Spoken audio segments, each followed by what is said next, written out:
बिजोंनि जे बर' बिजोंनि जेंना लोगोसे लेखानि जेंना बेखौ लानानै जोंनि बिटिसि सरकारनि इएम बिथाङा दिनै टेक्सटबुक प्रडाक्शन माखासे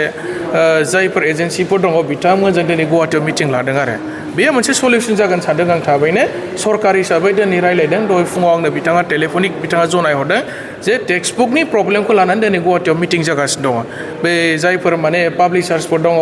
प्रडाक्शननि मानसिफोर दङ बिथांमोनजोंबो रायलायदों जाहाथे टेक्सटबुकआ एभेलेबेल जायो आरो बर' मिडियामनि थाखायबो बेखौ लानानै सरकार हिसाबै खामानि मावगासिनो दंखायो आरोखि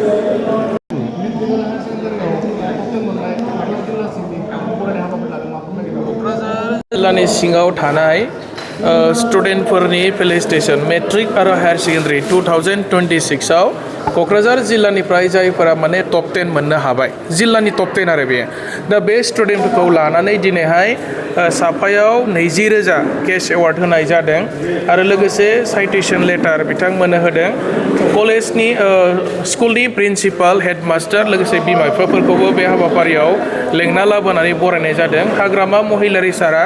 जोंनि स्टुडेन्टफोरखौ लानानै गोबां सिमां नुदों सोलोंथाइ बिथिङाव बिथाङा गोबां खामानि मावनो नागिरदों जाहाथे जोंनि स्टुडेन्टफ्रा माने आवगायलांनानै सानसे समाव जाहाथे डक्टर जानानै फैनो हायो बिथांमोना जाहाथे इन्जिनियार IIT IAS IPS गोबां माने गिदिर थाखोनि माने डिग्रि लानानै बिथांमोना जाहाथे जोंनिफ्राय साफा मानसि मोजां सिटिजेन गुड सिटिजेन हिसाबै जाहाथे बिथांमोना गावबा गावनि केरियारखौ दाफुंनो हायो बेखौ माने एनकारेज खालामनो थाखाय हाग्रामा महिलारि सारनि दैदेननायाव दिनै BJPनि हेफाजाबाव जोङो सासे स्टुडेन्टआव 20,000 थाखा होनानै बरायनाय जादों आरो खिन्थु गभर्नमेन्ट हिसाबै फैगौ सप्तानि गेजेराव बेखौ बरायनो थाखाय डिसिसन लादों तारिखआ दाबो फाइनाल जायाखै गभर्नमेन्ट हिसाबै जोंनि सरकारा माने टप 10 मोननाय BTCनिफ्राय जाय टप 10 मोननाय स्टुडेन्ट बिसोरखौ साफायाव माने 5 लाख थाखा होनो थाखाय बियो फाइनाल जाबाय डिसिसन जाबाय आरो जायफोर ML साबजेक्टआव बयनिख्रुइ हाइस्ट नाम्बार मोननाय स्टुडेन्टफोर बर' ML जानो हागौ एसामिस ML जानो हागौ हिन्दी जानो हागौ बा बेंगलि ML जानो हागौ बिथांमोननो